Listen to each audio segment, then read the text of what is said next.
Rabbana zidna ilma warzuqna fahma. Allahumma arinal haqqa haqqa warzuqna ittiba'ah. Wa arinal batila batila warzuqna ijtinabah. Allahumma allimna ma jahilna wa dzakirna ma nasina minal Qur'an. Wa adkhilna birahmatika fi ahlil Qur'anil Karim. Amin. Bapak-bapak, ibu-ibu, dan para santri yang saya cintai, alhamdulillah kita masih diberi kesehatan. Mudah-mudahan Allah memberi kita tambahan umur dengan kesehatan prima dan rezeki yang memadai, dan kita mudah-mudahan bisa memanfaatkannya untuk terus belajar dalam rangka memantapkan iman dan meningkatkan ketakwaan kita kepada Allah Ta'ala. Amin. Bapak-bapak, ibu-ibu, dan para santri, mari kita lanjutkan pembahasan kita di surat Al-Baqarah. Kita insya Allah membahas ayat 165. A'udzu billahi minasyaitonir rajim. Bismillahirrahmanirrahim. Wa minan nasi man yattakhidhu min dunillahi andadan yuhibbunahum kahubbillah. Walladzina amanu ashaddu hubban lillah. Walau yara alladzina zalamu idh yarawna al-'adaba anna al-quwwata lillahi jami'an wa anna allaha syadidul 'adzab. Wa minan nasi, dan di antara manusia, man, ada orang, yattakhidhu, yang menjadikan, min dunillahi, selain Allah. Min dunillah artinya sama dengan ay ghairahu, yakni selain Allah, andadan, sebagai sekutu. Sekutu ini diserupakan dengan asnaman, berhala-berhala. Bagaimana cara mereka menjadikan selain Allah sebagai sekutu? Yuhibbunahum, mereka mencintai atau menyukai selain Allah. Bitta'zimi, dengan cara mengagungkan, wal khudu'i, dan dengan cara merendahkan diri. Kahubbillah, seperti cinta kepada Allah. Yakni kahubbihim, seperti cinta mereka lahu, kepada Allah. Jadi wa minan nas, di antara manusia itu ada mayyattakhidhu min dunillahi andada, ada orang yang menjadikan sekutu selain Allah.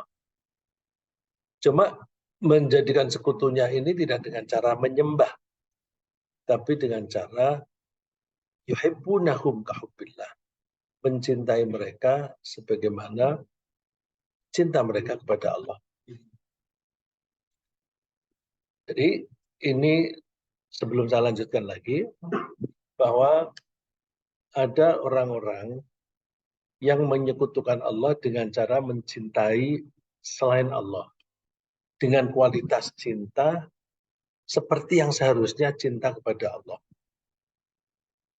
Artinya kita kepada Allah itu tidak hanya wajib menyembah, tapi juga wajib mencintai. Kalau kita mencintai selain Allah dengan kualitas yang sama dengan seharusnya cinta kita kepada Allah, maka itu berarti orang itu sudah menyekutukan Allah. Kok bisa begitu tuh gimana? Gini logikanya, ya. Logikanya. Seseorang kalau mencintai orang lain, maka dia cenderung untuk tunduk dan hormat kepada yang dicintai. Misalnya ada orang yang sangat mencintai harta, mencintai duit, maka orang itu cenderung untuk menghormati duit dan tunduk kepada duit. Kok tunduk kepada duit? Iya, misalnya sedang tawar-menawar transaksi, apakah sebagai penjual atau sebagai pembeli. Ya, kalau si penjual itu kalau lagi tawar-menawar, kan dia mengharapkan, ini mau laku nih. Aku lagi negosiasi. Kalau aku ke masjid atau ke musola, sedang azan itu. Jadi lagi transaksi, ada azan dari masjid, berarti dipanggil oleh Allah untuk sholat. Coba cintanya lebih besar mana kepada Allah dibanding cintanya kepada duit. Kalau dia memilih tanggung nih, ini hampir laku nih, udah lama sekali menjual ini, nggak laku-laku. Ini lagi negosiasi, sayang kalau ini nggak jadi laku. Padahal sudah dipanggil oleh Allah.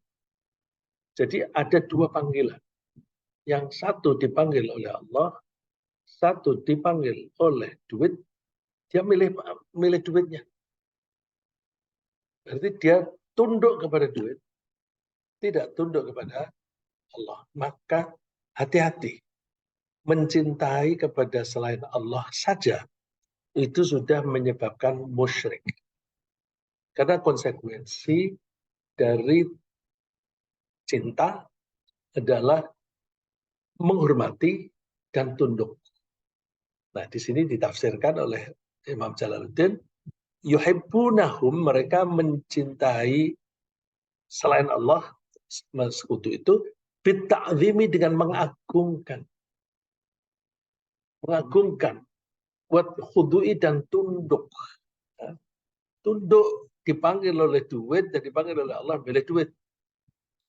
Mengagungkan. Itu gambarannya misalnya, kalau ada tamu, orangnya orang miskin, kita nyepelein. Tapi kalau yang bertamu itu orang kaya, kita menghormati. Nah, itu juga bahaya. Berarti ada indikasi cinta pada duit. Ya. Coba deh kita inget-inget, kalau yang datang ke rumah kita ini orang yang apa namanya, sederhana, miskin, kita ganti baju nggak? Terus ketika yang datang itu orang kaya, ganti baju yang bagus, biar pantas dia orang kaya. Contoh lagi, ketika ada kondangan yang undang orang yang kaya raya, terus cari pakaian yang bagus, yang mahal. Mungkin alasannya, wah kalau di acara orang kaya begini kan yang datang orang kaya-kaya. Terus pakaiannya mesti bagus-bagus. Kalau pakaianku tidak sebagus mereka, aku nanti kebanting. Banting. Itu artinya minder kan? Minder itu sama dengan sombong. Cuma bedanya, orang yang sombong itu kalau dia kebetulan berada di atasnya orang yang dibanding. Tapi begitu dia berada di bawah orang yang dibanding, dia menjadi hormat, kagum, tunduk, gitu. Ya. Jadi sombong dan minder itu satu garis lurus. Kalau orang itu berada di bawah, lalu minder terhadap yang ada di atas. Kalau dia kebetulan lagi di atas dibanding yang dia hadapi, dia menjadi sombong. Maka hati-hati ketika kita merasa minder. Wah, aku minder. Hati-hati ya. Kalau minder berarti ada potensi untuk sombong. Nah, orang yang baik itu tidak minder karena orang lain kelihatan kaya, juga tidak sombong meskipun orang lain yang kita hadapi itu miskin. kita akan memperlakukan mereka sama. Nah, bedanya di mana? Di ukuran. Di ukuran.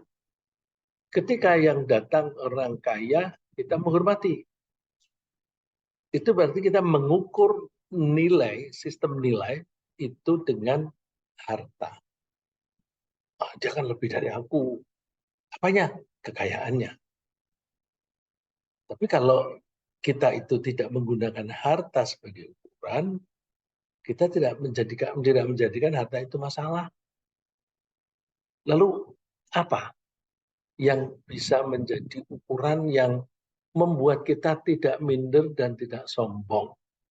Santri, kira-kira jawabannya apa?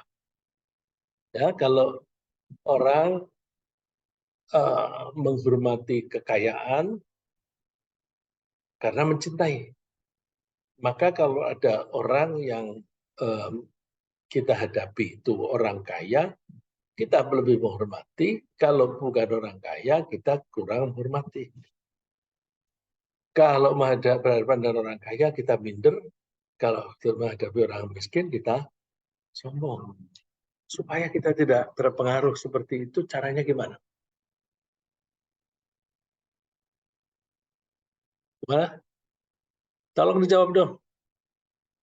Atau ibu-ibu ini siapa yang mau menjawab? Nih, Bu Rika nih, yang tempo hari katanya pengen ngaji fikih, tapi nggak kelihatan. Sekarang kelihatan, alhamdulillah. Sehat ya, Bu Rika ya. Siapa yang menjawab di antara bapak-bapak dan ibu-ibu? Ini sudah hadir Pak Helmi dari Aceh. Ada Pak Basuki. Santri ada yang jawab. Bagaimana supaya kita tidak silau dengan harta? Kita tidak silau dengan jabatan. Ya. Saya merasa beruntung pernah jadi wartawan. Ya. Saya sebagai wartawan, saya ketemu dengan orang kaya, saya ketemu dengan orang yang jabatannya tinggi, saya ketemu dengan orang miskin, saya ketemu dengan rakyat jelata. Sehingga saya itu mendapatkan kesan, semua sama. Jadi saya dengan pejabat setinggi apapun, saya nggak merasa minder. Ya. Jabatan dengan presiden, orang-orang pada membungkuk-bungkuk, saya biasa. Dekat. Enggak, dia orang biasa. Itu alhamdulillah. Tapi apakah semua wartawan begitu? Enggak juga sih. Teman-teman saya wartawan kalau salaman dengan presiden ya nunduk-nunduk gitu. Kalau politisi bukan hanya nunduk, cium tangan. Nah, bagaimana caranya supaya kita tidak silau karena harta, tidak takut karena jabatan? Ada yang mau jawab? Jawabannya di Quran. Apalagi kalau saya bilang jawabannya di Quran. Waduh. Tapi justru karena jawabannya di Quran, saya bilang santri yang jawab.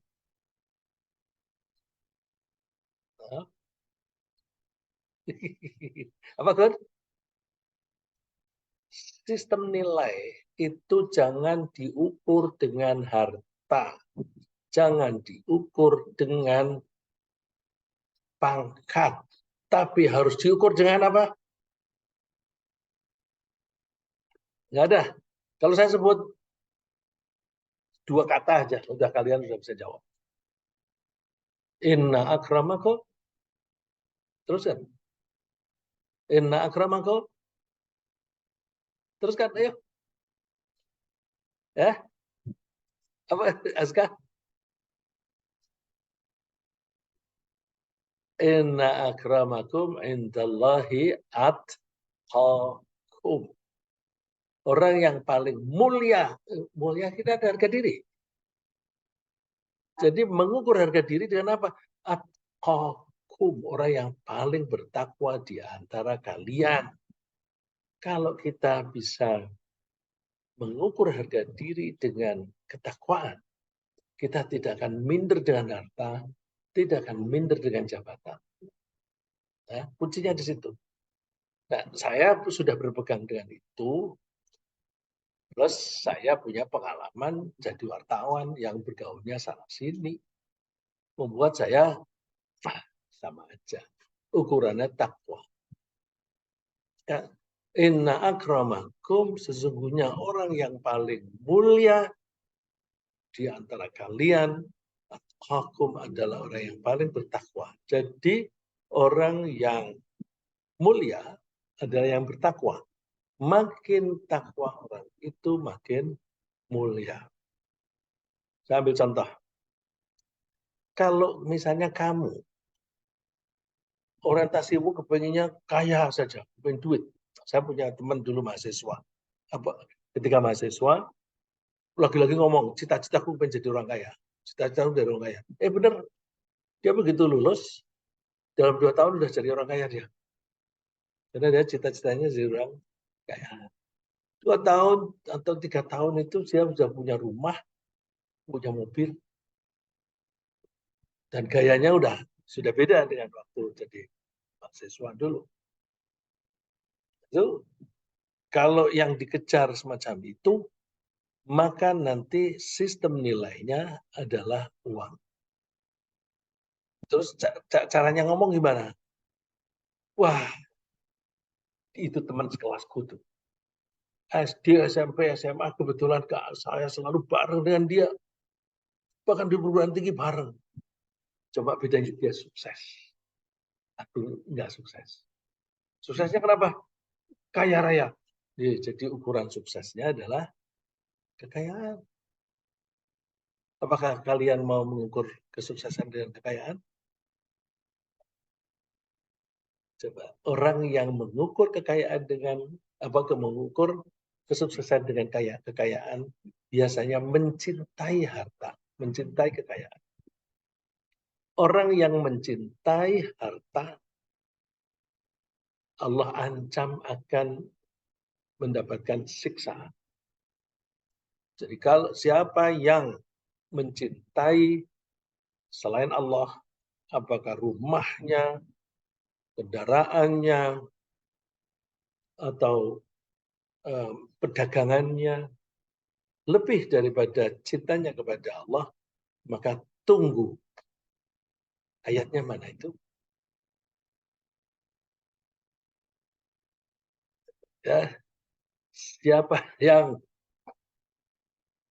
mencintai hartanya, mencintai dagangannya, mencintai rumahnya yang nyaman, mencintai kendaraannya, lebih daripada cintanya kepada Allah, maka tunggu urusannya dengan Allah.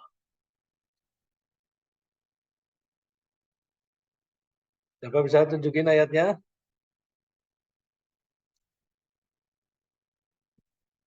Terima kasih.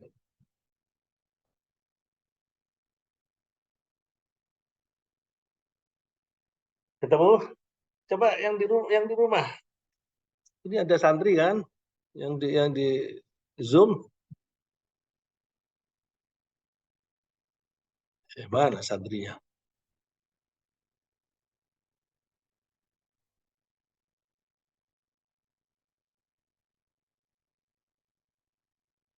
Atau Bu Fauziyah. Indah, ini santrinya Indah. Kenapa yang lain belum muncul nih? Ya, coba saya kasih waktu dicari ayatnya.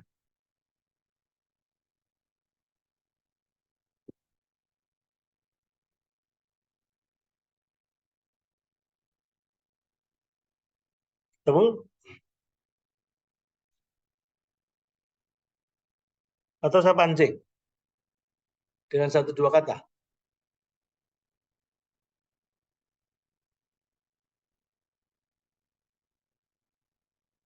Saya pancing 1 kata ya.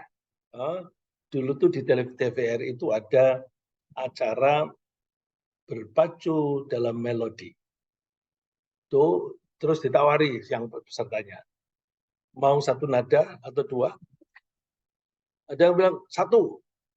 Baju baru bunyi ting gitu, dia sudah tahu lagunya. Hebat kan? Ting. Wah, 2 deh. Terus kalau 2, terus dia tahu lagunya. Kalau kalian hafal Quran kan bukan ding gitu kan. Satu kata begitu. Mau saya kasih ting gitu. Kul. Nah, toh, sudah ada kul. Siapa bisa? Indah. Wah, saya panggil-panggil gini, tapi kamu jangan jadi minder ya, Indah. Indah. Ini teman-teman santri di sini juga nggak ada yang jawab nih. Ya, dari kul. Ada yang bisa, kalau nggak ada dua.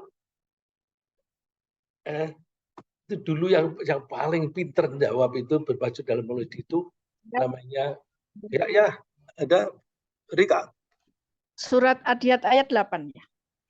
Bukan. Bukan. Ya, artinya nah, kalau ada artinya kalian harusnya lebih gampang. Katakan, kalau bapak ibumu, anak-anakmu, saudara-saudaramu, suami istrimu, kerabatmu, hartamu, dan dagangan yang kamu takut rugi, tempat tinggalmu yang kamu senangi, itu lebih kalian cintai daripada Allah dan Rasulnya dan jihad, tunggu sampai Allah mendatangkan urusannya dengan kamu. Ya, tadi coba, tolong.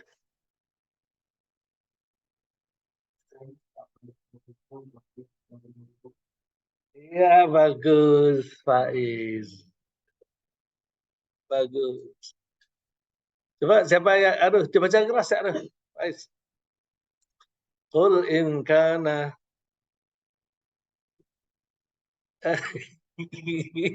Ayo, ayo, ayo. Di surat, ya ibu-ibu, bapak yang di rumah, surat At-Taubah, surat 9, ayat 24. Ya, At-Taubah, ayat 24.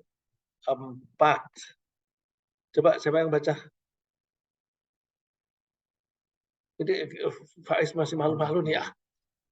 Sudah benar kok, sudah tahu jawabannya. Coba Rian suruh baca Rian. Dideketin itu si anu apa? Mic-nya dideketin biar yang di rumah bisa dengar. Ya. Surat At-Taubah surat 9 ayat 24. Itu harus co-host ya.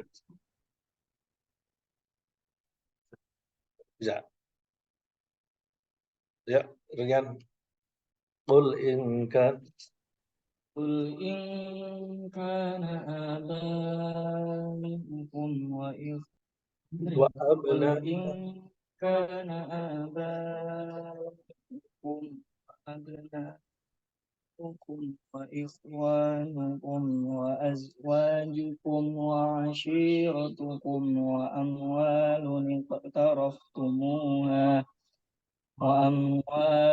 اقترفتموها وتجارة تخشون كسادها ومساكن ترضونها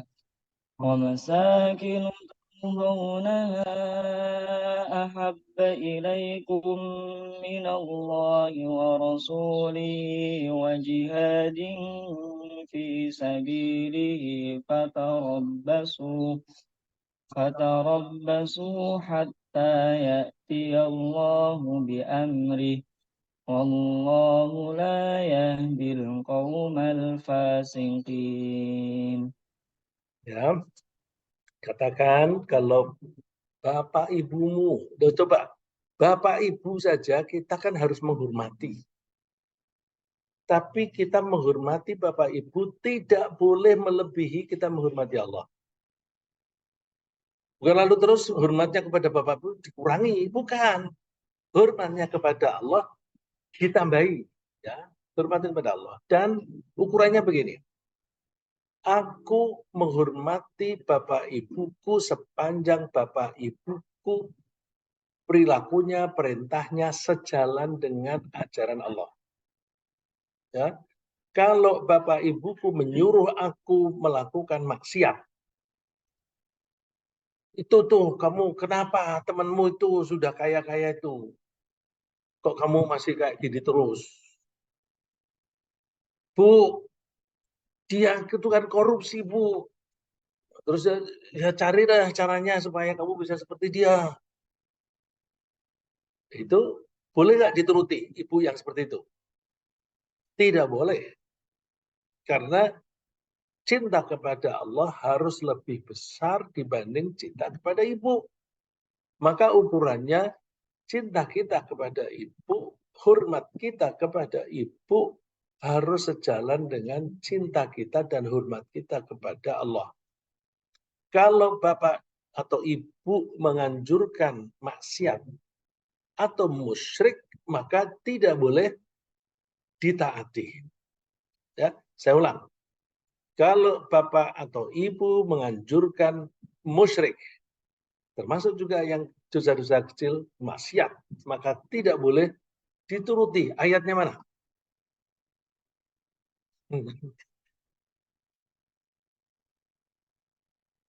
Ayatnya mana? Mohon maaf ini Bu Eli, Bu Alfia. Saya ini kan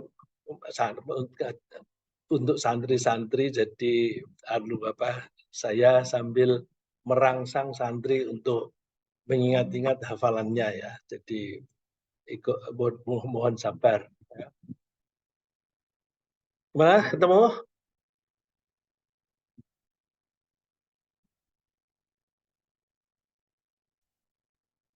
Ya ketemu? Banyak itu, ada beberapa itu ayatnya. Coba saya mulai dengan yang satu. Berapa? Satu kata, dua kata, atau tiga kata? Itu tadi berpacu dalam melodi. Ya. Satu, dua, tiga nada. Satu, dua, tiga kata. Ketemu? Sudah? Belum? Iya, problemnya itu kalau tidak ingat awalnya itu ya susah itu kan. Wa'in. Nah, dua kata itu. Wa'in. Oh, karena wa'in itu ada kata in ya. Indah, coba dong. Coba Indah. Wa'in di surat Luqman. Waduh, sudah dua kata dikasih tahu surat Luqman. Wah, gampang banget. Wa'in, apa betul? Husni, Wa'in,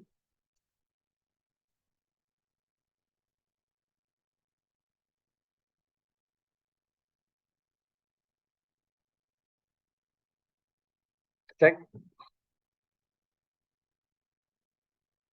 Tambahin lagi. Dua kata nggak cukup. Wah, itu kalau dalam bahasa Arab satu kata. In satu kata. Wa'in, tambahin dua kata ya. Nah, udah ketemu. Ya, udah ketemu. Ayo, Gun, dibaca, Gun. Wa'in.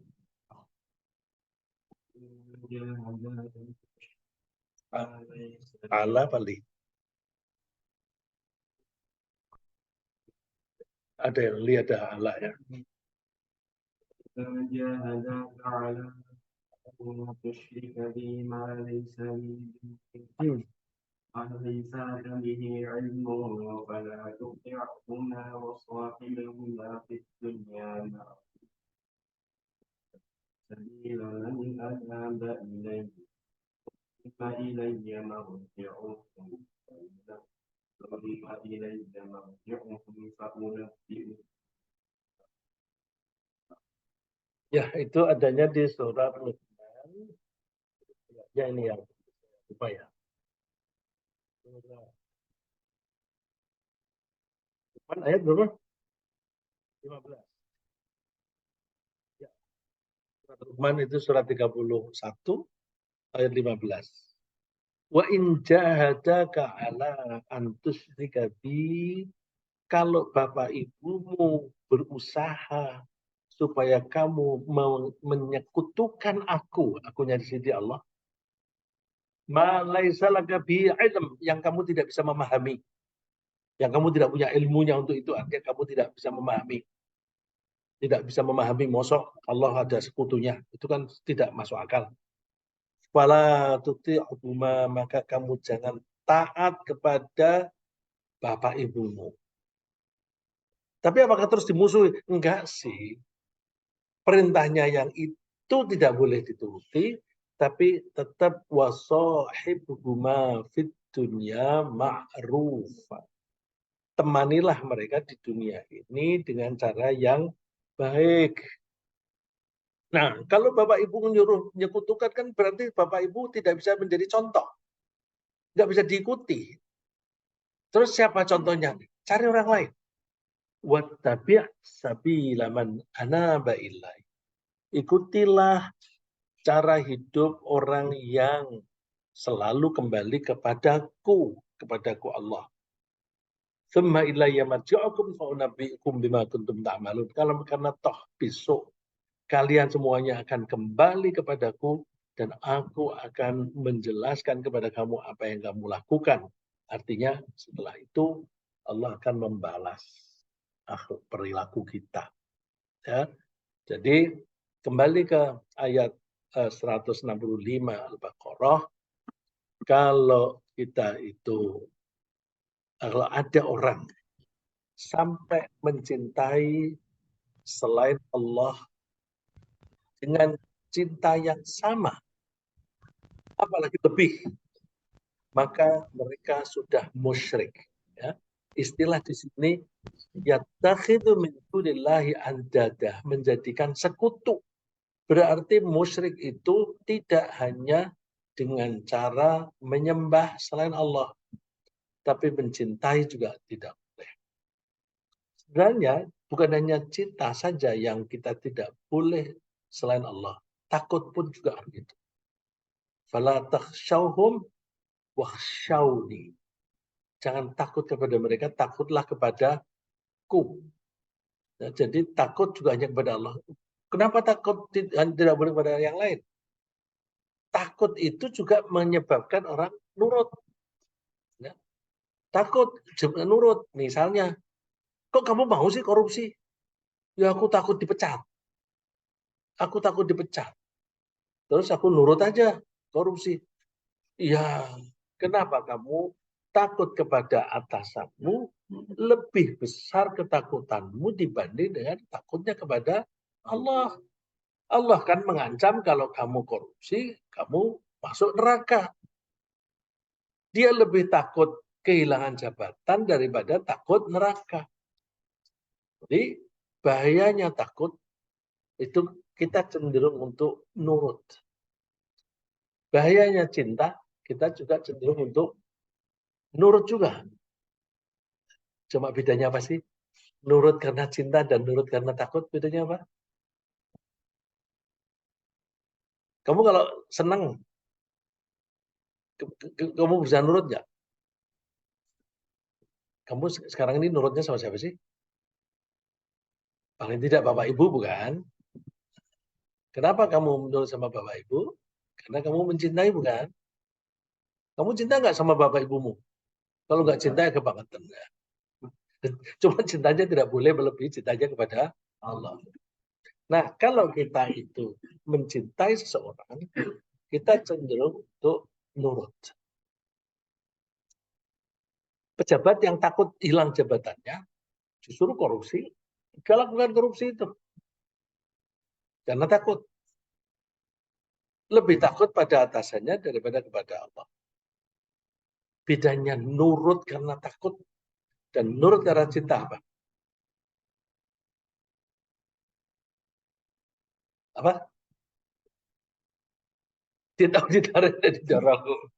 Ditarik. Ya, bisa juga sih. Ditarik. Ini jawabannya ditarik dan didorong. Push dan pull. Ya, yang lebih gampang pemahamannya. Kalau ditarik dan didorong itu pemahamannya agak abstrak. Coba yang gampang, omongan sehari-hari.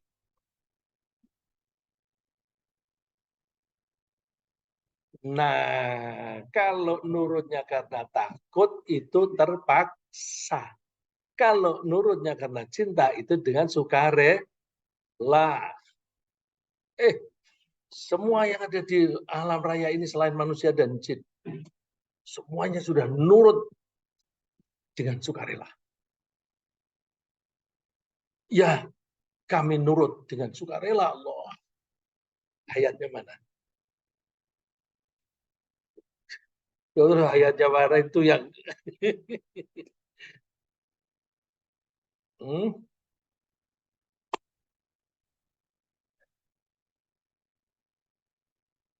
Itia tau'an au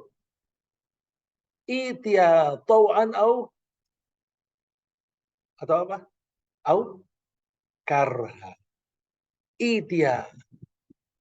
Tunduklah kamu, datanglah kamu, ya, tunduklah kamu, tau'an baik secara sukarela, secara taat, au karha atau secara paksa. Ya, jadi benda-benda di alam raya ini semuanya sudah tunduk patuh kepada Allah. Mereka memilih tunduknya karena suka rela. Manusia saja yang ada yang tunduk karena suka rela, ada yang tunduknya karena terpaksa. Kalau nurutnya kepada Allah karena takut neraka, itu terpaksa apa sukarela? Kenapa kamu rajin sholat? Ya aku takut masuk neraka.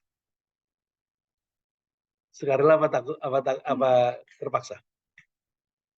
Terpaksa. Ya, terpaksa. Jadi kalau begitu, orang yang sholatnya karena takut neraka, bisa menikmati sholatnya enggak? Orang yang terpaksa itu nikmat enggak? Enggak. Jadi kalau sholat karena terpaksa, karena takut neraka, itu tidak bisa menikmati sholatnya. Orang bisa menikmati sholatnya kalau sholatnya karena cinta. Karena cinta kepada Allah. Kamu pernah jatuh cinta belum? Udah pernah jatuh cinta, Yas? Pernah sih, tapi nggak berani melamar gitu. Pernah jatuh cinta, Ceng? Diem-diem begitu pernah jatuh cinta? Siapa yang pernah jatuh cinta ini? Umurmu kan sudah di atas 20 semua nih. Biasanya di atas 20 itu sudah pernah lah jatuh cinta. Jadi Askar kayaknya pernah nih. Coba, kalau kamu mencintai seseorang, siapapun, kamu rindu nggak? Rindu. Mau jawab nggak? Nah, nanti kalau aku bilang iya, oh, berarti aku ngakui saya pernah jatuh cinta. Kalau kita itu mencintai seseorang, siapapun, termasuk cinta kepada ibu, rindu nggak? Rindu. Kalau rindu kepengen ketemu bukan? Kalau cinta kepada Allah ada rindu nggak? Ada. Kalau rindu kepengen ketemu. Kalau orang rindunya tinggi, sangat merindukan, perlu dipanggil nggak? Datang harus dipanggil apa nggak usah? Anak yang tinggal di luar kota atau di luar negeri, bapaknya, kamu pulang. Wah, masih sibuk, saya nggak bisa pulang. Kira-kira ada rasa rindu nggak itu? Kalau ada rasa rindu, kira-kira tinggal nggak pekerjaannya? Tinggal. Tuh, jadi orang yang sholat karena cinta kepada Allah, pasti di situ ada rindu. Kalau ada rindu, perlu menunggu dipanggil nggak? Kalau menunggu dipanggil, tar belum azan. Sudah azan, kamu udah untuk belum? Belum. Ini kalau subuh sampai 20 menit kok. Tar. Ada rindu nggak seperti itu? Jadi kalau rindu itu indikasinya sholatnya tidak usah dipanggil. Sebelum waktunya sholat sudah siap-siap. Terus kalau orang yang rindu, begitu ketemu yang dirindukan, apakah ketemu langsung atau bisa per telepon, kira-kira teleponnya berlama-lama atau sebentar aja? Berlama-lama. Sholatnya berlama-lama apa sebentar aja? Jadi kalau sholatnya buru-buru, tandanya apa? Tidak ada rindu. Kalau nggak ada rindu berarti tidak ada cinta. Jadi kita tanamkan rasa cinta kita kepada Allah. Nanti kalau kita sholat karena cinta, maka mudah-mudahan kita bisa menikmati bertemu dengan Allah. Nikmatnya bertemu itu kalau merasa kesempatan bertemu, ya nggak mau pisah. Nah, supaya nggak pisah gimana? Ngobrol aja yang panjang. Kamu pernah nggak jatuh cinta sama cewek? Telepon. Jadi tapi yang di rumah ini yang sudah dewasa, sudah berumur, dulu pernah mengalami kan, kalau sedang telepon dengan kekasihnya, kekasih itu kan bisa sebelum nikah, bisa setelah nikah. Ya kita anggap yang kekasih yang setelah nikah.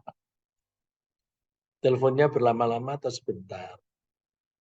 Terus ketika telepon itu ngomongnya yang penting-penting saja atau yang tidak penting juga diomongin.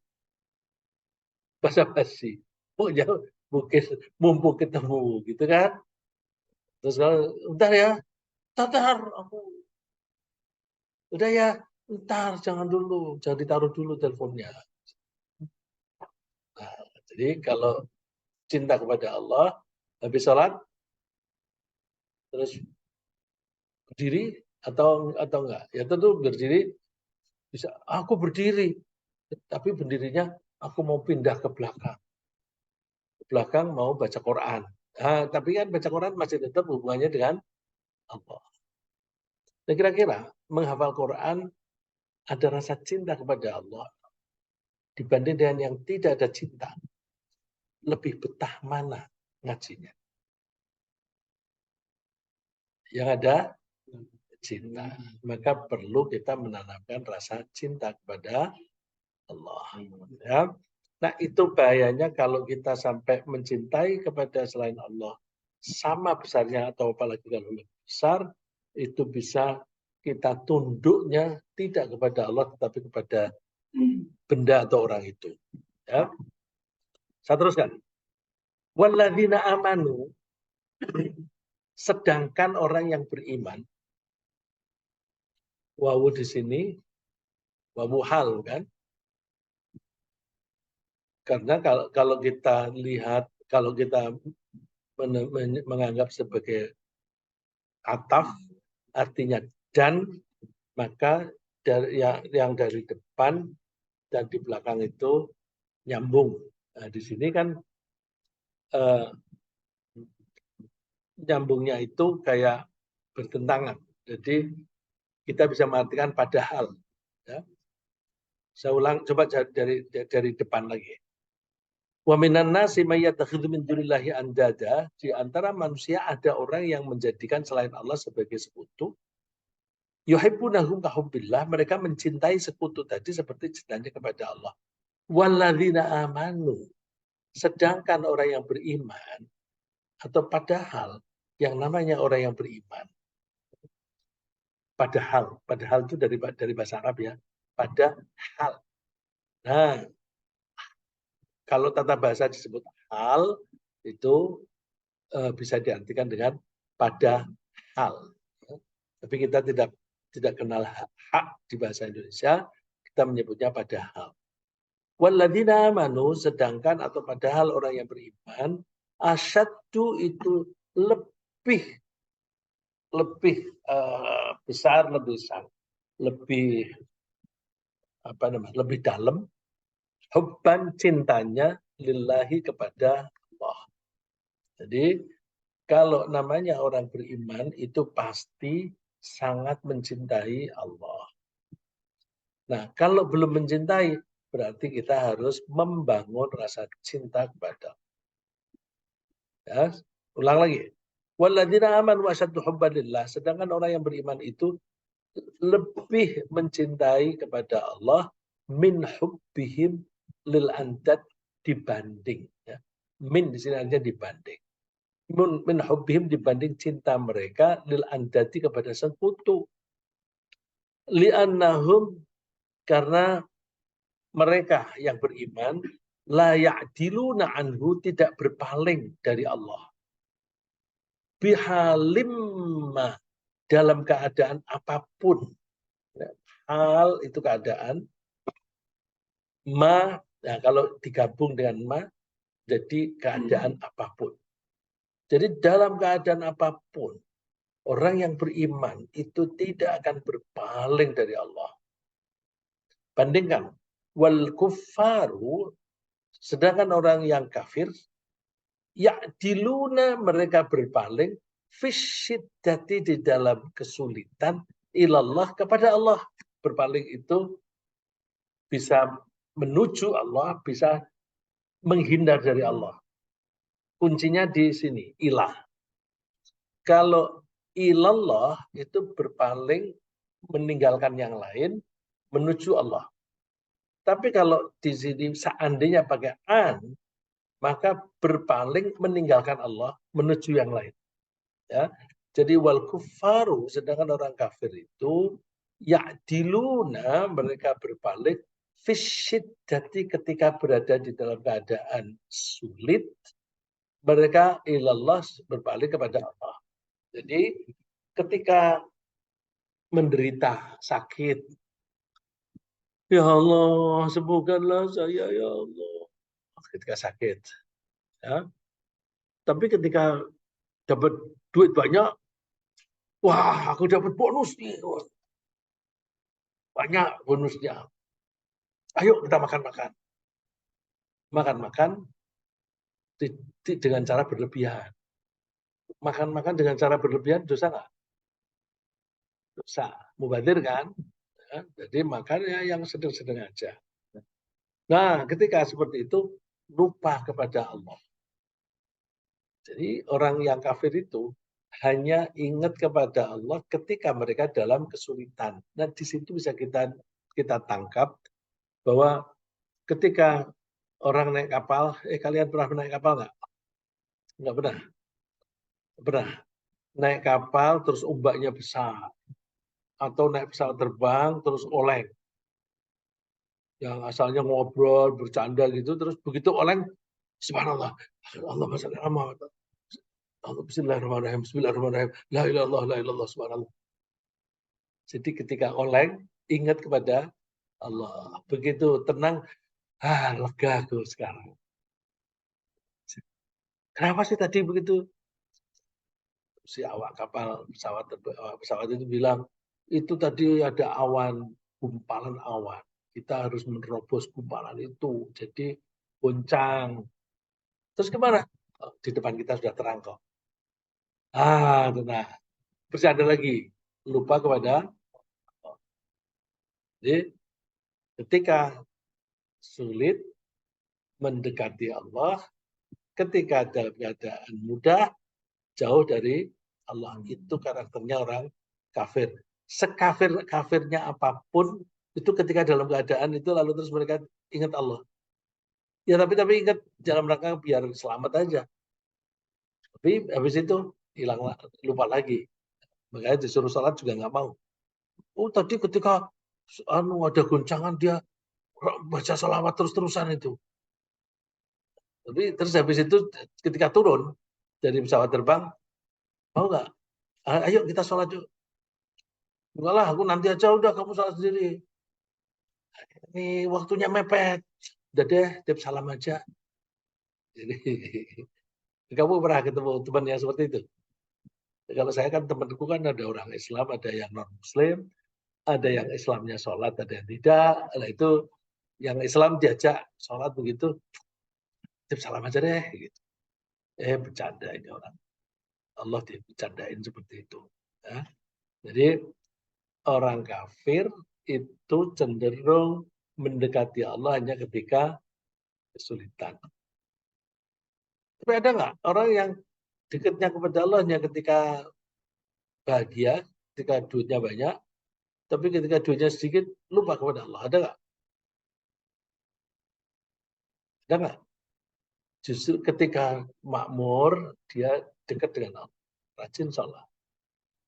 Begitu miskin atau sudah kesulitan, PHK nggak dapat kerjaan, malas sholat. Ada nggak?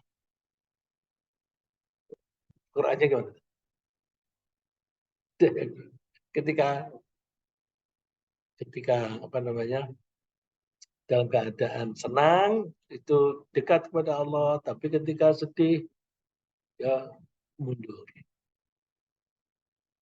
Apa? Ada yang tahu?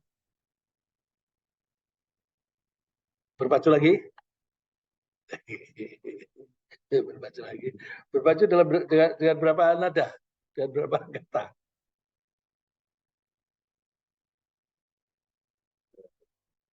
Aku bilang 3 kata aja masih agak sulit itu karena banyak yang serupa.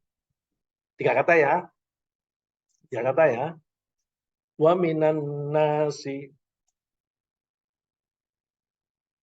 Apa? Uzi?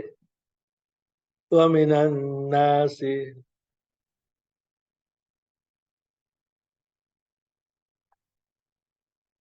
Wa minan nasi. Oh, sampai saya ulang-ulang loh. Apa?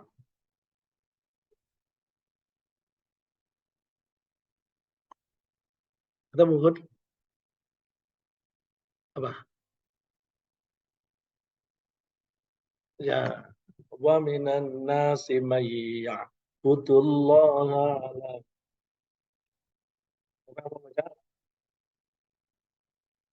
Baca mesti. Wa minan nasi may ya'budullaha ala. من يعبد الله على حرف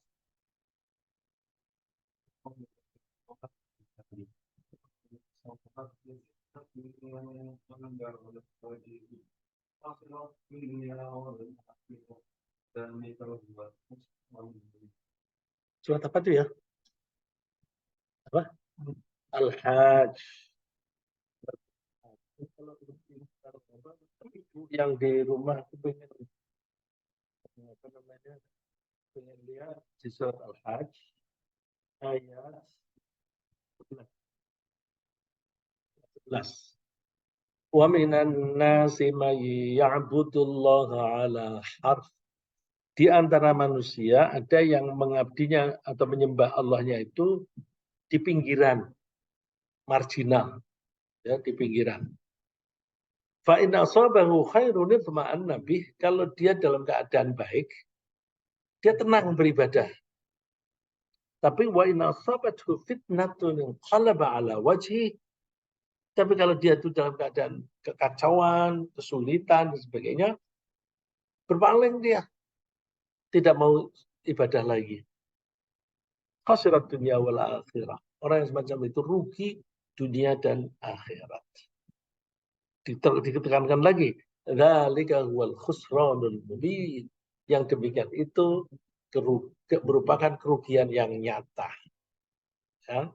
Jadi supaya tidak marginal iman kita, kita perkuat pemahaman kita tentang keimanan, kita ngaji terus. Ya.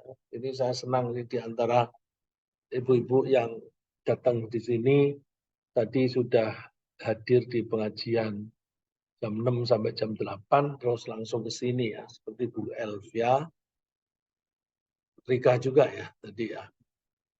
Itu Bu Erni juga tadi. Nah, ini apa mudah-mudahan dengan begitu makin hari kita makin mencintai Allah sehingga kita Amin. kepada Allah tidak angin-anginan. Saya teruskan ya. Kembali ke surah Al-Baqarah 165. Walau taro, seandainya kamu melihat Tubsiru, melihat. Melihat itu dalam bahasa Arab bisa melihat dengan mata, bisa melihat dengan pikiran. Ya. Walau taro, seandainya kamu melihat atau mengetahui, kalau pakai pengetahuan melihat dengan pengetahuan itu kita menerjemahkannya mengetahui. Kalau dengan mata kita bilangnya melihat.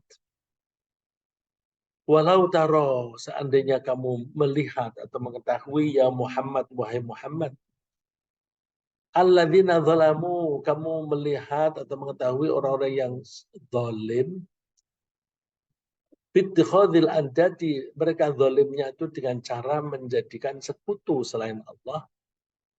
Idh yarawnal adzaba, idh yarawna, ketika mereka itu melihat dengan kenyataan, dengan mata kepala sendiri. Jadi mereka, kalau misalnya Muhammad kamu melihat orang-orang yang zalim, orang yang menyekutukan Allah itu, ternyata mereka itu di dalam siksaan. Jadi, dalam siksaan disebutkan di sini melihat. Nah, sekarang dari bacaan. Idh yarawna, ada kalanya dibaca yarawna. Yarawna itu bil bina'i lil fa'il dengan susunan fa'il. Susunan fa'il itu berarti susunan aktif. Yarawna, mereka melihat. Tapi ada juga yang membaca yarawna, dibacanya yurawna. Yurawna. Nah, itu disebut wal maf'uli. Jadi kalimat pasif. Ya, kalau idh yurawna itu kalimat pasif. Yubsiruna, kalau yarawna artinya yubsirunya mereka melihat. Al-adzaba, melihat siksaan. La ra'aita, sungguh engkau akan melihat amron aziman, urusan yang besar. Wa idh, kata idh di idh yarawna, bimakna idha artinya sama dengan idha. Jadi idh yarawnal adzab artinya ketika. Al-idha itu artinya ketika. Karena kata idh itu kadang-kadang artinya ketika, kadang-kadang artinya karena. Nah, kalau orang-orang kafir, orang-orang yang menyekutukan Allah dengan yang lain itu, mereka melihat siksaan di neraka, terus annal quwwata aili anna, yakni dikarenakan bahwa kekuatan itu al-qudrata, yaitu kekuasaan, wal ghalabata, dan memenangkannya.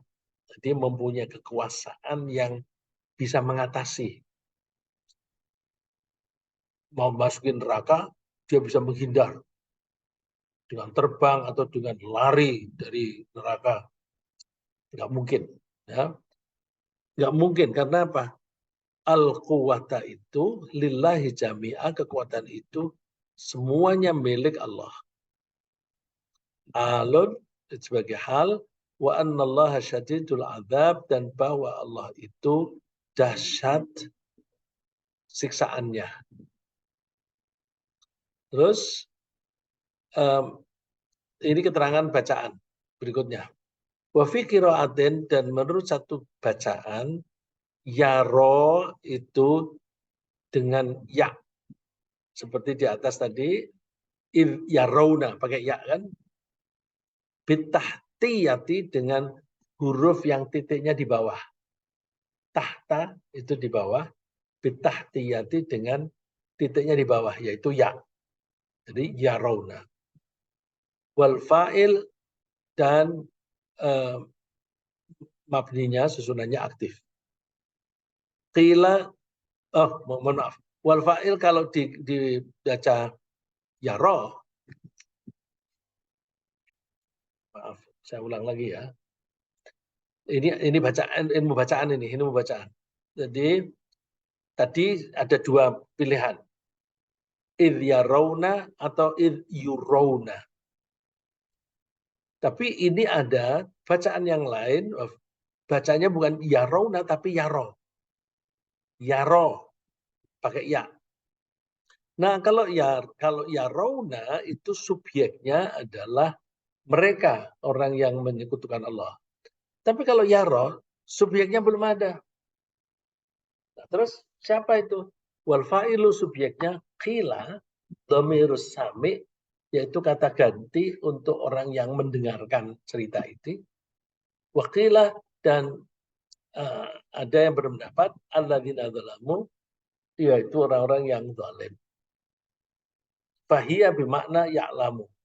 Kata yaro, tadi saya bilang yaro itu melihat.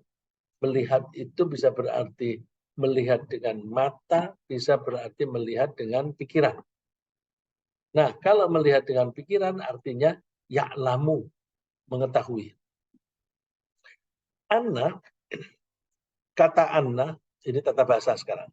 Wama ba'daha, dan kata-kata setelah anna, saddad masaddal maf'ula ini menempati tempatnya dua maf'ul. Jadi melihat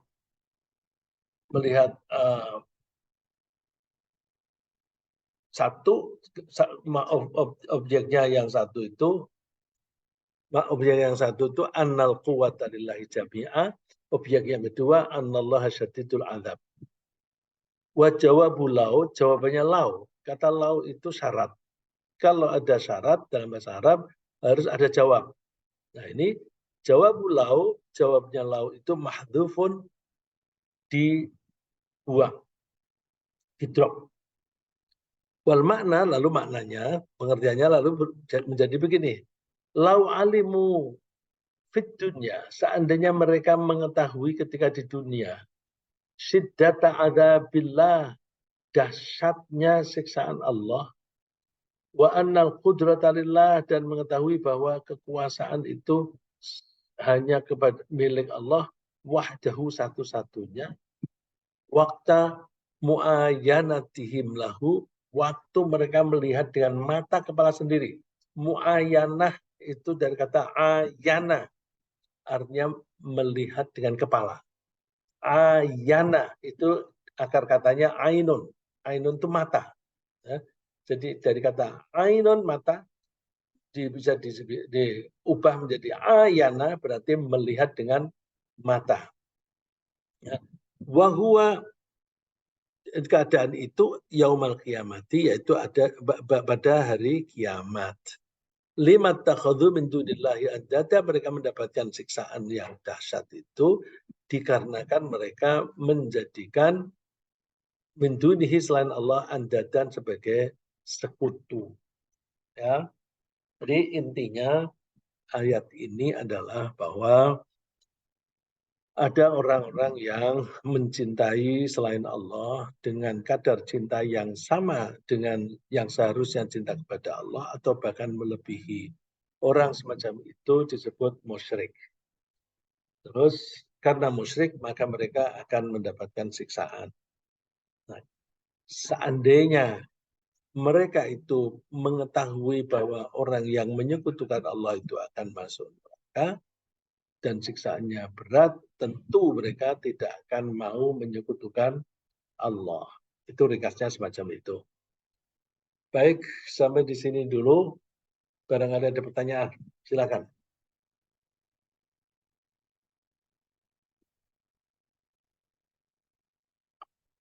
Ada pertanyaan? Jadi kenapa sih santri nggak bertanya?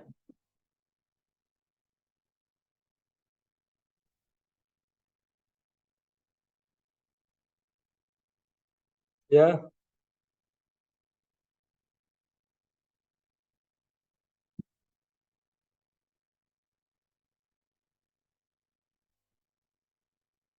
nggak ada.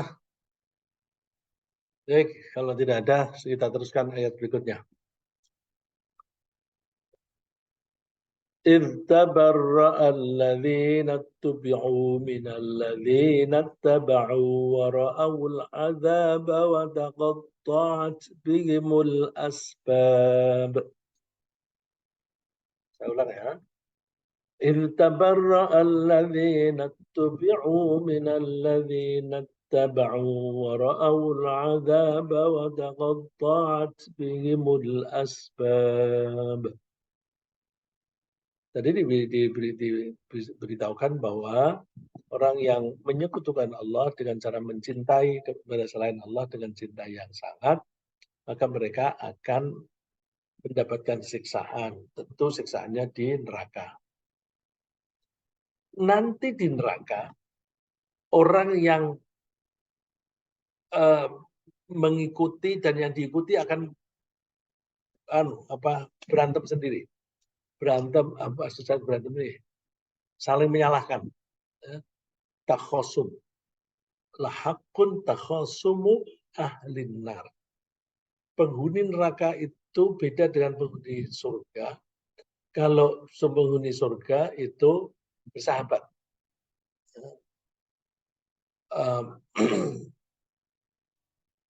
Ala surjun mutaqabilin.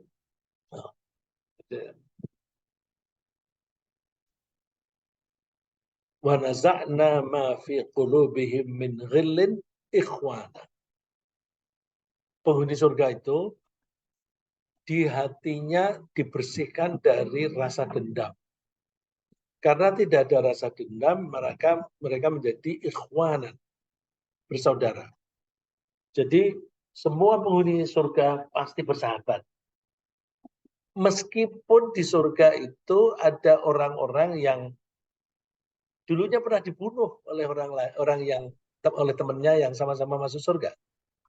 Bisa nggak? Yang membunuh masuk surga, yang dibunuh juga masuk surga? Bisa. Bu Aris sudah pernah kita singgung. Orang Islam waktu itu menghadapi orang kafir. Terus orang Islamnya ada orang yang mati terbunuh. Karena mati terbunuh dalam perang di jalan Allah, masuk surga kan? Nah, orang yang membunuh ini kemudian sadar masuk Islam. Dan ketika masuk Islam, dia berusaha untuk menebus dosanya dengan cara selalu mengikuti perjuangan dengan Rasulullah. Ikut perang. Mati dia, mati syahid juga. Surga juga kan? Nah, mereka kalau ketemu bagaimana? Mereka ketemu, itu mereka bersahabat. Nggak ada dendam. Ya pantas saja. Jadi misalnya ya, ini si A, si B. Si B membunuh si A. Si B waktu membunuh dia kafir. Si A dia dibunuh karena mengajak si B masuk Islam atau mengajari kebaikan. Karena ini sedang atau misalnya diutus oleh Nabi. Ketika diutus oleh Nabi, kemudian dibunuh, mati, syahid, surga. Terus ini yang membunuh masuk Islam dan mati syahid masuk surga. Nanti ketemu di akhirat dan mereka bersahabat. Misalnya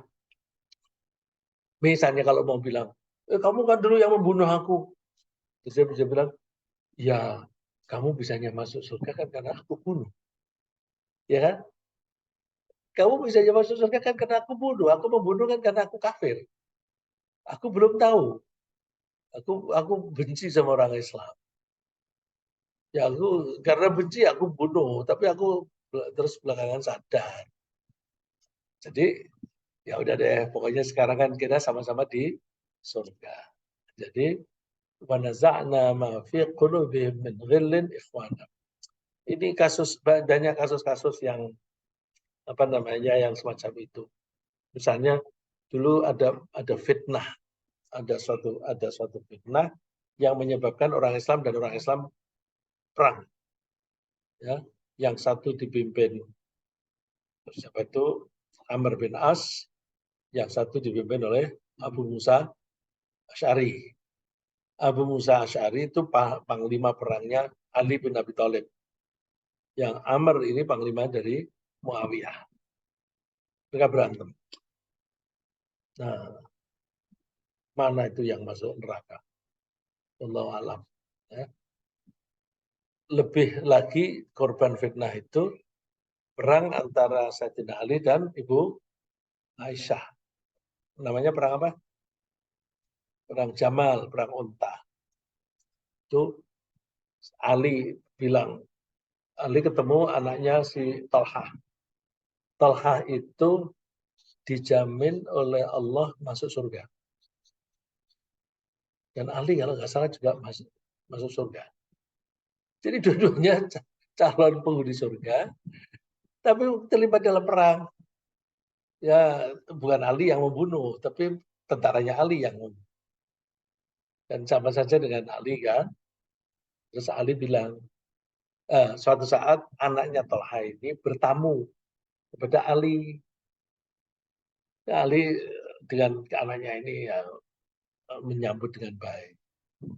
Dia bilang, kira-kira aku sama bapakmu itu, insya Allah besok ketemu di surga. Dan dia tidak punya dendam sama aku juga tidak punya dendam sama dia. Itu menanggapi ayat wa naza'na ma fi sudurihim ghillan wa naza'na ma fi sudurihim ya. Qulubihim apa sudurihim? Sudurihim. Wa naza'na ma fi sudurihim min ghillin ikhwan. Mereka menjadi bersahabat. Beda dengan orang kafir. Kalau orang kafir itu nanti pengikutnya bilang, gara-gara kamu, aku jadi kafir, gara-gara kamu aku jadi masuk neraka. Nah, terus yang disalahin jawab, kok aku yang salah? Ya. Nah, ini ayat berikutnya begitu. Bahwa orang yang mengikuti orang lain dalam kejahatan, mereka di neraka itu akan bertikai sendiri. Di ayat lain disebut wa innahu lahaqqun takhasumu ahlin nar. Bahwa perdebatan pertikaian lesan di antara penghuni neraka itu hak, benar adanya. Nah, ini salah satu contohnya. Ketika di sini badalun min qablahu. Di sini sama dengan yang di depan tadi kan, di ayat sebelumnya kan yarawnal azab. Ya. Ketika badalun min sebagai badal dari ini istilah tata bahasa ya. Qablahu yang disebut sebelumnya. Tabarra'a, bercuci tangan. Cuci tangan itu bukan membasuh pakai air, bukan. Cuci tangan itu kias, artinya tidak bertanggung jawab. Tidak bertanggung jawab. Aku nggak ikut bertanggung jawab. Itu cuci tangan, tabarra'a. Ketika bercuci tangan atau melepaskan tanggung jawab, alladzina tubi'u, orang-orang yang diikuti. Nah, orang yang diikuti kan biasanya dianggap pimpinan. Awir ru'asa, yakni para pimpinan. Mereka cuci tangan atau merasa bebas tanggung jawab minalladzina taba'u, dari orang-orang yang mengikuti. Ai angkaru idlalahum, artinya mereka mengingkari, tidak mau mengakui bahwa mereka telah menyesatkannya. Ya. Jadi orang yang ikut gitu, oh, gara-gara kamu aku ikut, jadi aku sekarang masuk neraka. Yang diikuti, ya aku nggak ikut bertanggung jawab, salahmu sendiri. Salah siapa itu? Yang mengikuti itu bisa nggak melepaskan tanggung jawab atau terbebas dari siksaan? Jadi, misalnya setan menyuruh orang ini untuk membunuh seseorang, terus dia melakukannya. Yang membunuh ini manusia, yang nyuruh ini setan. Setan itu bisa manusia, bisa jin. Apakah dosanya itu ditanggung oleh yang nyuruh saja? Atau yang disuruh tadi juga ikut dosa? Ikut dosa juga. Jadi mereka berdua dosa. Karena dia menganjurkan, apalagi kalau membimbing bagaimana cara melakukan dosa itu. Nah, ini yang parah zaman sekarang ini korupsi. Korupsi itu anjur menganjurkan, dan saling memberi cara. Ya. Korupsi itu panjang ceritanya. Bisa mulai dari, wah ini kalau aku cerita kepanjangan nggak? Jadi negara ini kan supaya bisa berjalan kegiatan-kegiatan itu kan harus ada biaya. Biaya untuk menggaji pegawai negeri, menggaji guru, menggaji tentara, polisi, biaya untuk membangun jembatan dan sebagainya, kan harus ada duit. Terus duitnya dari mana? Dari pajak dan juga penghasilan yang lain. Jadi duit ini dikumpulin untuk membiayai kegiatan. Terus kegiatan misalnya jembatan, udah ini ada 100 miliar biaya untuk bikin jembatan misalnya. Entah jembatan kecil atau besar, pokoknya 100 miliar. Nah, terus si orang yang ditugasi ini diomongin, jangan kamu pakai semuanya, diambil apa yang kamu pakai untuk biaya itu 50 aja. Terus yang 50 gimana? 50 kita bagi-bagi. Ya, 50 dibagi-bagi. Bagi kepada siapa? Nah, orang yang melaksanakan tadi dapat dong. Karena kalau nggak dapat, masa dia mau, ya kan? Yang nyuruh ini juga dapat. Terus duit ini harus lewat bendahara atau kasir. Yuk, apa? Itu kamu kasih aja semuanya, tapi nanti yang keluar tidak 100 tapi 50. Nah, jadi kalau dia bikin laporan, sudah mengeluarkan untuk ini, kamu terima aja laporannya. Terus ada pengawasnya, bener nggak 100 miliar ini disalurkan ini? Itu dia diajak. Dah, kamu nanti jangan rewel deh. Pokoknya bilang aja, anggap aja itu semuanya sudah beres. Nanti kamu dapat bagian. Terus di atasnya dapat lagi, karena di atasnya itu kalau tidak dikasih bagian, dia akan loh kok jembatannya jadinya kan jelek, terus diusut. Supaya dia tidak mengusut, dikasih duit. Jadi korupsi itu mesti rame-rame, mesti berjamaah. Itu belum lagi gini, untuk supaya ada anggaran untuk jembatan, itu sebelumnya dibahas dulu di DPR. DPR dan pemerintah. Terus si anggota DPR pergi ke daerah. Kamu kepengen nggak jembatannya ini dibangun? Oh iya dong, aku perjuangkan ya, supaya masuk anggaran. Ya, usah perjuangkan. Kasih duit dulu dong. Jadi anggota DPR-nya minta duit, terus anggota DPR-nya bilang sama orang-orang di Kementerian Keuangan, tolong dong jembatan ini dipastikan masuk. Terus kalau masuk, bilang pada wali kotanya atau gubernurnya, ini kamu dapat nih, sekian, kasih lagi. Jadi anggota DPR-nya juga dapat, dan seterusnya. Maka namanya korupsi itu mesti berunding. Nah, yang ngajak ini setan bukan? Nanti ketika di akhirat, bisa nggak si yang diajak ini, gara-gara kamu yang ngajak aku korupsi, sekarang tanggung dosaku, aku keluar atau minta kepada Tuhan. Tuhan, ini yang mengajak saya nih, saya kepengen keluar. Bisa nggak? Nggak bisa. Karena masing-masing harus bertanggung jawab. Nah, di sini irtabarra'alladzina tubi'u, ketika orang yang diikuti itu melepas tanggung jawab, minalladzina taba'u, terhadap orang yang mengikutinya, wa ra'awul azab, dan ketika mereka melihat siksaan, artinya sudah berada di neraka, wa taqatta'at, dan putuslah. Ini terserah bahasa ataf antabarro'ah. Dia diatafkan kata tabarro'ah. Ini kata bahasa ya.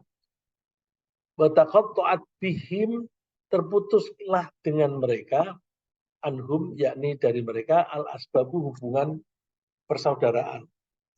Jadi ketika sama-sama masuk surga, meskipun itu kakak beradik, tetap mereka menjadi musuh.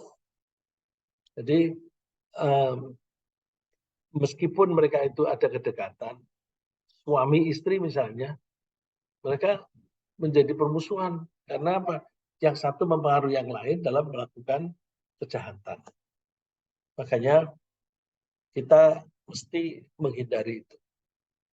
Nah, jangankan sama-sama manusia, setan saja, ketika orang yang ikuti setan, gara-gara kamu setan, aku sekarang masuk neraka. Kok kamu nyalain aku? Kok kamu nyalain aku? Salahmu sendiri dong. Aku nggak bisa menolong kamu, kamu tidak bisa menolong aku. Ada nggak ayatnya tuh? Kalau saya bilang ada ayatnya lagi bingung tuh. Jadi setan itu diminta tanggung jawab oleh orang yang dia dorong untuk melakukan kejahatan. Nah, setan itu kan bisa setan jin, bisa setan manusia. Jadi gara-gara kamu, terus kok aku yang bertanggung jawab? Salahmu sendiri. Salahnya di mana? Yang nurut itu.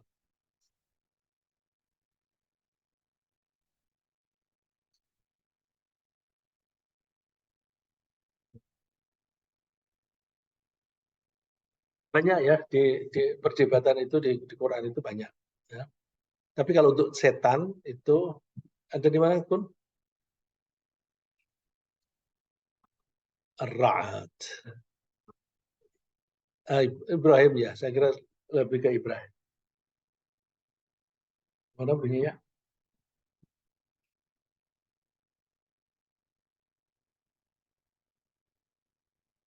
Ya, setan berkata bahwa Allah berjanji untuk kamu, tapi janjinya Allah benar. Tapi kalau aku janji, itu aku ingkari janjiku. Terus kamu jangan menyalahkan aku, salahkan dirimu. Fala talumuni walumu ma ana bimusrikhikum wa ma antum musrikhi. Aku tidak bisa menolong kamu, kamu juga tidak bisa menolong aku. Nah, maka kuncinya yang menyebabkan orang yang nurut itu pasti berdosa. Kuncinya di mana? Di keputusan. Kalau kamu diajak korupsi tapi kamu tidak mau, kamu berarti memutuskan tidak mau. Tapi kalau kamu diajak korupsi terus mau, berarti kamu memutuskan mau. Nah, keputusanmu itu menyebabkan kamu harus bertanggung jawab. Setan bilangnya, kan aku hanya ngajak-ngajak saja, ngajak-ngajak doang. Kenapa kamu mau? Itu bukan salahku. Itu dialog antara setan dan orang yang dipengaruhi. Ada juga misalnya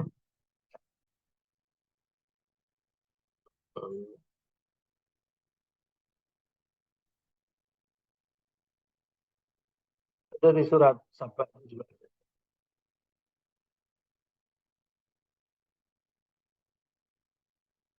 Yarji'u ba'dhum ila ba'dhin al-qaul. Mereka saling bantah-bantahan. Yaqulu alladziina istud'ifu lil ladziina istakbaru laula antum lakunna mu'minin.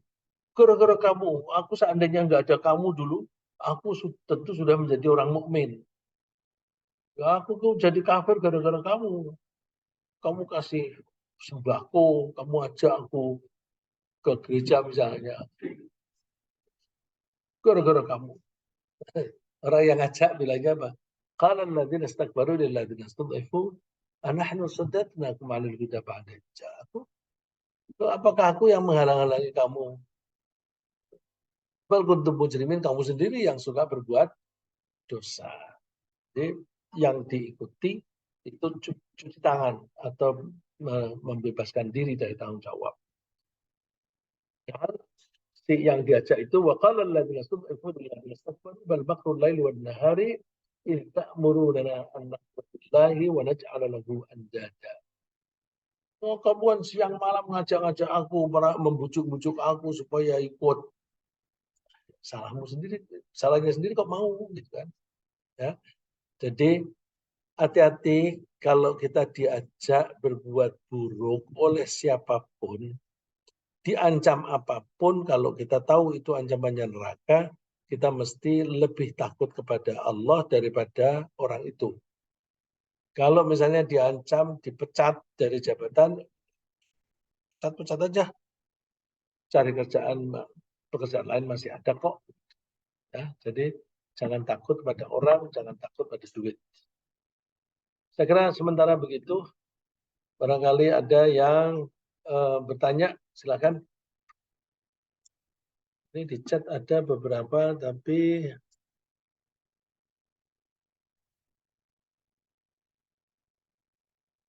tidak ada pertanyaan ya.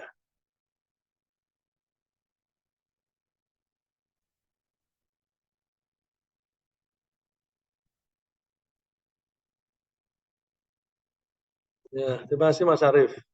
Mas Arief ikut tunjukin ayatnya. Kalau tidak ada pertanyaan, kita akhiri sampai di sini.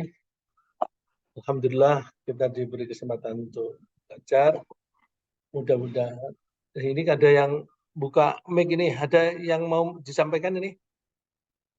Saya Pak. Oh iya, silakan Pak Khairul. Ya, Assalamualaikum warahmatullahi wabarakatuh. Ini mau nanya ini Pak mengenai mazhab Pak. Kan kita mazhab tuh ada 4 Pak ya. Nah pertanyaan saya sampai seberapa jauh kita harus patuh kepada mazhab Pak. Nah sedangkan kita sudah coba juga menggunakan mazhab yang lain seperti misalnya kalau kita ke Arab Saudi bersenggolan wanita gitu Pak. Nah ini mohon penjelasan Pak. Terima kasih. Pertanyaannya tidak sejalan dengan ayat ini nih Pak Khairul. Ya, ya ini kemarin kan Pak Khairul udah ikut di kajian di Kampung Dukuh ya. Nah ini gini, mazhab itu lebih dari 4 Pak. Banyak yang besar saja itu di samping 4 itu ada Syiah. Syiah itu juga ada bermacam-macam mazhab. Jadi mazhab itu banyak. Cuma di kalangan Ahlus Sunnah yang terkenal itu 4. Tuh. Nah, terus seberapa jauh kita mengikuti mazhab? Saya lebih menganjurkan begini. Ulama-ulama dari mazhab yang berbeda-beda itu kita anggap sebagai guru. Kita berguru dengan mereka, kita pelajari pendapat mereka, tapi kita ketika berguru, jangan lupa imam kita satu yaitu Nabi Muhammad. Kalau pendapat mazhab itu sejalan dengan apa yang disampaikan oleh Rasulullah SAW, kita pakai. Kalau ada pendapat yang tidak sejalan dengan Nabi Muhammad, kita tinggalkan. Saya kasih contoh di Indonesia, tidak termasuk 4 mazhab ini ya. Bukunya masih ada beredar, itu dicetak lagi. Ya, kalau mau cari bukunya, kalau nggak salah judulnya Halal Haram, Halal dan Haram. Nah, menurut buku itu bahwa anjing itu tidak haram dimakan. Itu mazhab. Terus, apakah kita boleh mengikuti? Enggak lah, karena itu tidak sejalan dengan ajaran Nabi. Orang itu berpendapat bahwa Quran nggak ada. Halal haram itu yang boleh menentukan hanya Allah. Nabi Muhammad tidak punya hak untuk menentukan. Jadi yang menentukan adalah Allah. Karena memperbolehkan atau melarang itu artinya memberi syariat. Yang boleh mengeluarkan syariat itu Allah. Nah, oleh karena itu kalau kita mempelajari pendapat orang yang bermacam-macam itu, kita selalu cek sejalan dengan Quran hadis enggak. Kalau tidak sejalan, ya kita jangan ikuti. Nah, itu saya punya teman yang kebetulan ikut-ikutan seperti itu. Dia bilang, aku pulang kampung, aku dimaki-maki oleh teman-teman. Kenapa dimaki-maki? Yaitu aku pas makan di warung, aku tanya, anjing itu halal apa haram? Ya, haram. Kok kamu bilang haram? Kalau kamu bilang haram berarti kamu menganggap Allah lupa dong. Coba di Quran ada nggak keterangan bahwa anjing itu haram? Nama harimat alaikumul maitatu wadamu walahmul khinzir. Ada anjing ada nggak? Nggak ada. Nggak ada anjing. Kalau kamu mengatakan anjing itu haram, berarti kamu menganggap Allah lupa dong. Lupa tidak mencantumkan anjing gitu loh. Aku bilang, ya iyalah. Orang-orang di kampungmu itu kan orang-orang Ahlus Sunnah, Syafi'i lagi. Yang ikuti Quran dan hadis. Kamu hanya mengikuti Quran saja. Ya, yang ikuti Quran saja tapi tidak mengikuti hadis. Ya iyalah, kamu tidak disukai.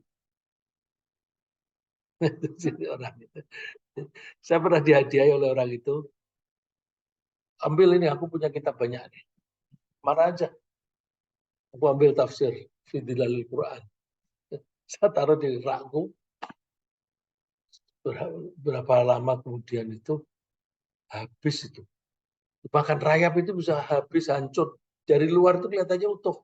Begitu dibuka, habis. Malah yang sebelah-sebelahnya ikut dimakan rayap. Ya Allah. Aku dikasih kitab oleh orang yang duitnya belum tentu haram, belum tentu halal.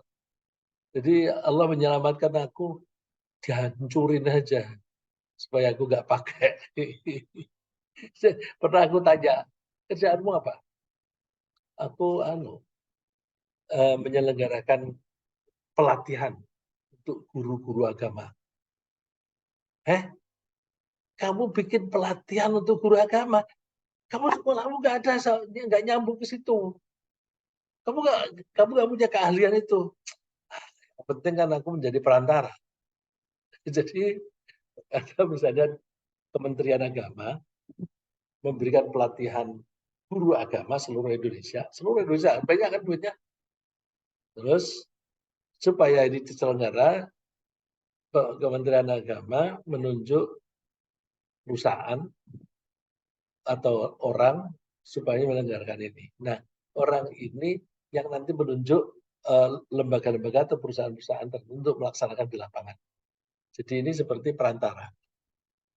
Nah, nanti kalau misalnya dari kementerian ini duitnya 100 miliar, yang dibagi ke sini itu bisa hanya kira-kira 50 miliar atau 60 miliar. Sisanya ini untuk dia dan dibagi-bagi kepada pejabat. Halal nggak itu? Aku, kerjaanmu kayak gitu. Buku sudah terlanjur saya bawa pulang. Itu belum tentu halal itu. Kan bukunya itu kan termasuk pelatihan untuk guru agama. Coba tuh.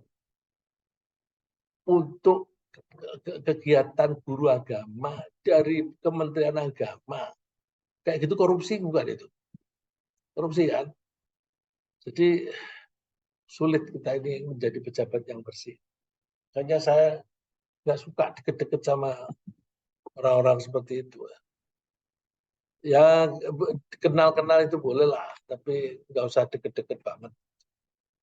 Karena untuk menjaga kebersihan rezeki itu. Sorry Pak Khairul. Jadi mazhab itu kita boleh mengikuti yang mana saja asal itu sejalan dengan Quran dan hadis. Kalau bertentangan seperti tadi contoh anjing tadi nggak usah diikuti. Gitu. Kira-kira sementara gitu aja Pak. Nanti Pak Khairul bisa tanya lagi di hari Kamis. Hari Kamis kan fikih ya. Ya, baik Pak. Makasih Pak. Ya. Saya kira sementara begitu. Terima kasih Bapak Ibu. Ini di berbagai daerah nih ya yang ikuti ya. Bu Amni dari Jogja, Bu Tining dari Banyuwangi, ini Bu Mutami ini dari mana? Riau ya Bu. Terima kasih Pak Helmi dari Aceh. Mudah-mudahan apa yang kita pelajari ini bermanfaat dan kita makin hari makin mencintai Al-Quran. Dan kalau kita mencintai Al-Quran, mudah-mudahan kita bisa mendapatkan syafaat dari Al-Quran. Dan para santri tingkatkan belajarnya, hafalannya diperkuat, dan pemahamannya juga ditingkatkan. Ya.